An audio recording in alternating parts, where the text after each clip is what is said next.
이낙연 국무총리를 비롯해 187개 국가와 기구의 주요 인사 2천여 명이 참석했습니다. 나루히토 일왕은 아버지인 아키히토 상황의 평소 발언을 그대로 이어받아 일본 국민의 행복과 세계 평화를 기원한다고 말했습니다. 또한 헌법에 따른 일왕의 임무를 강조하며 평화헌법 수호에 대한 의지를 내비쳤습니다. 임기 내 개헌을 마무리하겠다는 아베 총리의 입장과는 완벽히 반대되는 것입니다. 일왕은 군대를 가질 수 없는 지금의 일본 헌법을 바꾸고 싶지 않은 듯합니다. 일본 국민을 대표해서 축하 인사에 나선 건 아베 총리였습니다. 그는 일왕의 연설에 깊은 감명을 받았다고 하면서도 축사에서 헌법과 관련된 내용은 전혀 언급하지 않았습니다. 다만 사람들이 아름답게 마음을 모으는 가운데 문화가 태어나고 자라는 시대를 만들겠다고 말했습니다. 일본의 새 연호인 네이와의 뜻을 풀이한 것으로 보이지만 속뜻은 그게 아닙니다. 아베가 말하는 새로운 시대는 바로 개헌을 의미합니다. 축사를 마친 아베 총리는 천황폐하 만세를 외치며 만세삼창을 했습니다. 아베 정권은 일왕 즉위식의 분위기를 정치적으로 적극 활용하고 있습니다. 자국 내 여러 논란에서 국민들의 시선을 돌리는데 일왕을 이용하는 것입니다. 그리고 그 틈을 타서 개헌 추진에도 박차를 가하고 있습니다. 일본 정부는 축제 분위기를 조성하고 각국의 사절과 아베 총리의 외교를 추켜 세워 정권의 지지율을 올리는 소재로 활용하고 있습니다. 아베의 외교 성과를 띄우는 것입니다. 태풍의 피해가 컸었고 즉위식 당일에도 많은 비가 쏟아졌습니다. 하지만 일본 정부는 일왕의 퍼레이드를 개최하기로 결정했습니다. 일본 국민에게 분위기를 보여주기 위해서입니다. 아베 총리의 새시대 발언 역시 처음이 아닙니다.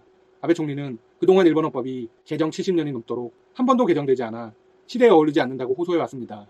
지난 4월 1일 네이와라는 새 언어를 발표했을 당시 직접 마이크를 잡고 새 시대, 새 일본을 강조했습니다. 결국 일왕 교체와 연어 변경이 아베 총리의 시대가 변했다는 주장을 강조하는 조미료가 된 셈입니다.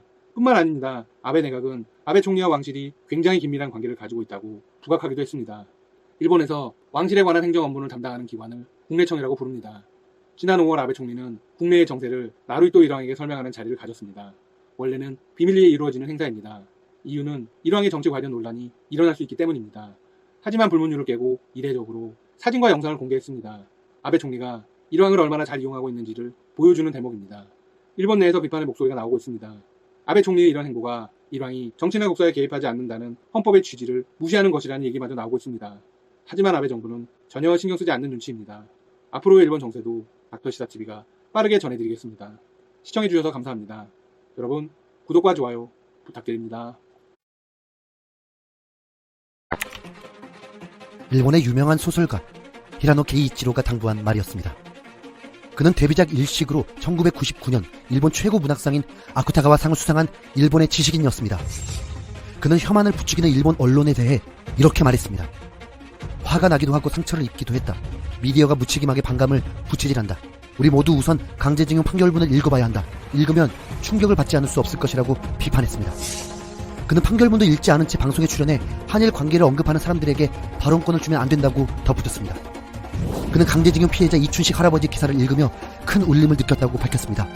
이어서 한 인간으로서 피해자들을 생각하는 것이 중요하다. 징용 피해자들이 기술을 습득할 것을 기대하고 일제 모집에 응했다가 위험도가 높은 노동 환경에 놓여 임금도 받지 못했다. 도망치고 싶다고 말하면 맞기도 했다. 비참하다고 지적했습니다. 일본의 대표적인 진보 정치인인 하토야마 유키오 전 일본 총리가 지난 12일 부산을 찾아왔습니다. 2015년 서울 서대문 형무소 역사관과 지난해 경남 합천 원폭 피해자를 방문해 무릎을 꿇고 사죄한 데 이어 올해도 고개를 숙였습니다. 그는 사과는 피해자가 그만하라고 할 때까지 해야 한다는 그의 철학을 몸소 실천했습니다. 탄광 노동자 모습과 일본군 위안소 재현 모형 앞에서도 애도를 하면서 발길을 한참 떼지 못했습니다. 하토야마 유키오는 당시 2천만 명밖에 없던 조선인 중 약 800만 명에 달하는 분들이 일제에 동원돼서 군인, 군속, 노동자로서 고생하고 목숨까지 잃게 됐다. 과거에 저질렀던 역사를 제대로 직시하자는 의미에서 방문하게 됐다. 일본인이 이 역사관을 방문해 겸허하게 역사 진실을 봤으면 좋겠다.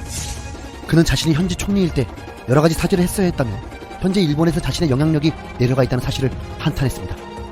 일본 내 여론조사에서 차기 총리감 2위에 오른 이시바 시게루 전 자민당 간사장은 지소미의 종로 결정 후 일본 정부를 강하게 비판하는 글을 실었습니다. 일본이 패전 후 전쟁 책임을 정면에서 직시하지 않았던 것이 많은 문제의 근원이 있다. 이런 상황이 오늘날 다양한 형태로 표면화되어 있다고 생각한다. 일본이 뉘른베르크 재판과 별개로 전쟁 책임을 스스로의 손으로 밝힌 독일과 다르다는 것을 인식하지 않으면 안 된다고 비판한 바 있습니다. 이시바 시게루 전 자민당 간사장은 지난 5일 토쿠시마시에서 열린 한 강연에서 창씨 개명 문제를 들며 역사에 대한 반성의 필요성을 언급하기도 했습니다. 일본이 다른 나라에 점령당해 네 이름은 오늘부터 스미스다라고 한다면 어떻겠냐라며 이같이 꼬집었습니다. 이는 최악으로 치달은 한일 관계 설명 도중 역사적 배경을 이해해야 한다고 지적하면서 나온 말이었습니다. 아베 신조 총리의 정치적 라이벌인 이시바 전 간사장은 교도통신이 공개한 여론조사에서 차기 총리에 어울리는 인물 2위에 오르기도 했습니다. 1위는 아베 총리로 16.9%의 지지를 받았고 이시바 전 간사장은 15%였습니다. 만약 아베의 실정이 계속된다면 앞으로 이시바 전 간사장에게 기회가 갈 수 있다는 것입니다. 일본의 지식인과 정치인들 중에는 역사를 똑바로 인식하라며 자성하는 목소리가 있었습니다. 일본은 아베노믹스의 후유증과 한국에 대한 경제 도발의 피해로 인해 점점 위기에 직면하고 있습니다. 무엇보다 아베 정권은 역사에 대한 잘못된 인식으로 헌법을 바꾸어 전쟁이 가능한 나라로 만들어 과거 군국주의로 돌아가려 하고 있습니다. 만약 일본의 작지만 힘있는 목소리들이 아베 정권을 누리지 못한다면 일본의 미래는 어두운 상황입니다. 지금으로서는 아베가 실각하고 이시바 전 간사장이나 하토야마 유키오 같은 사람이 총리가 되는 길을 기대해 볼 수밖에 없습니다. 일본은 과거에 대한 반성과 사과 없이 미래로 나갈 수 없기 때문입니다. 이상 진심TV였습니다.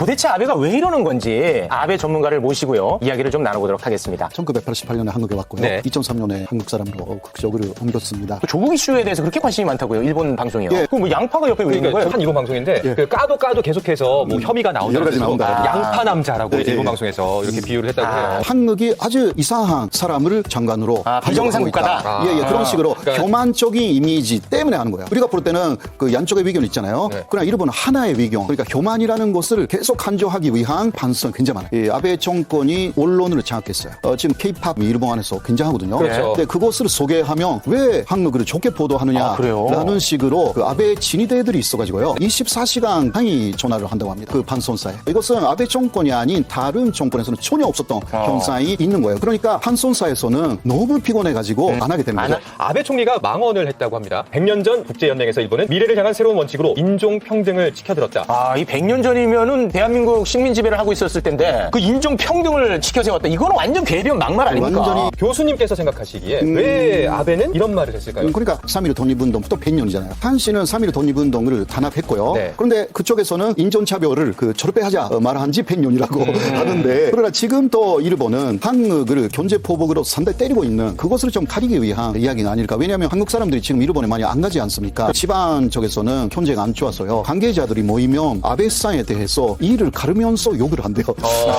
일본이 지금 훨씬 손해가 많습니다. 네. 뉴스에서는 9배 정도 일본의 경제적인 손해가 많다. 아베 정권에 대한 네. 굉장한 압박이거든요. 우리는 한국을 데리고 있지 않다. 그것을 말하기 위해서 100년 전의 이야기를 한 거 아닌가. 이제 네네. 아베가 히틀러가 되려고 한다. 예, 주장을 하셨다고 했는데 예, 어떤 부분에서 그렇게 주장을 하셨어요? 예, 먼저 개헌하려고 하죠. 네, 네. 그런데 한국에서도 일본에서도 헌법제 구조를 개헌하여서 네. 일본군을 부활한다. 그 정도 알고 있잖아요. 네. 그 핵심은 또 다른 데 있습니다. 뭐죠? 긴급 사태 조항이라는 것을 만든다. 긴급 사태 조항. 그게 자민당의 개헌안 속에 신설되는 것인데요. 현재까지 일본 헌법에 그게 없습니다. 쉽게 말하면 폐업령을 발의할 수 있는 조항인데요. 현재는 폐업령을 발동하여도 30일 이내에 국회 승인을 얻어야 된다. 이렇게 돼 있어요. 그러나 자민당 개헌안에서는요. 국회 승인을 얻어야 된다는 있지만 언제까지라는 게 없어요. 그러니까 그 무제한 이것을 할 수가 있는 두 번째로서는 역시 진위대를 만들었다라는 거죠. 친위대. 그러니까 네. 히틀러가 진위대를 예. 갖고 있었고 있었죠. 그 사람들이 특히 프랑스를 적으로 그리고 유대인을 적으로 만들었습니다. 맞아요. 왜냐하면 독일 군내에 굉장히 그 불만들이 많았기 때문에 그렇지. 불만을 외부에 돌리는 거죠. 그것을 그 아베 정권은 교만이라는 내용으로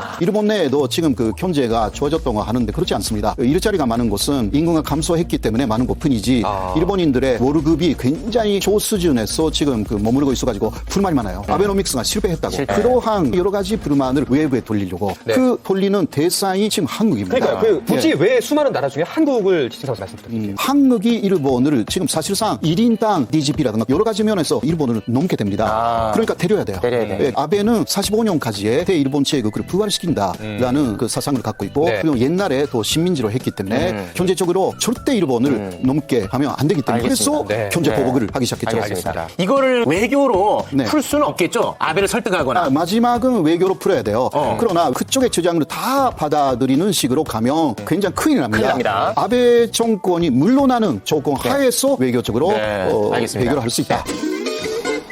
아마 보게 되실 거예요. 그처럼 어차피 볼 거 하루라도 일찍 봐주세요. 좋아요. 한밤의 시사 토크 더 라이브. 어차피 보게 될 거 하루라도 일찍 보세요. 고맙습니다.